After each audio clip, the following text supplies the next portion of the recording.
Bo'pti, men ishga ketdim. Nimadir kerak bo'lsa telefon qilasan, ha? Dadasi, mana ko'yli $200 ekan. Rahmat, sanam yaxshi o'tdi. Alo. Qachon kelasiz? O'zi hozir chiqdim-ku uydan. Bo'pti.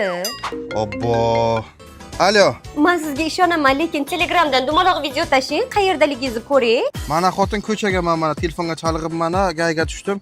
Komandir qo'yavering. Telefonga chalg'imang, nima qilyapsiz? Aka, hozir barcha ishonch do'konlarida chegirmali va bonus aksiyalar boshlangan. Unga ko'ra Ferre, Brusa brendlarining barcha maishiy texnikalar xaridi uchun 15% chegirma yoki 25% bonus bilan. Samsung brendlarining avtomat kir mashinalarini 30% chegirma yoki 35% bonus bilan xarid qilishingiz mumkin. Yo'q, zo'r ekan-ku. Hali. Nimaga to'yimizga babuchka taqqansiz? Nima taqsam telefon qilmasding? Voy, yarashmaganda sizga. Qachongacha bu aksiya? Ha, 1-apreldan 30-aprelgacha. O, rahmat. Alo. Men qanaqa ovqatni yaxshi ko'raman, a? Bilmasam, Siz meni yaxshi ko'rmaysiz. Hatto qanaqa ovqatni yaxshi ko'rishimni ham bilmaysiz. yo'q, qali.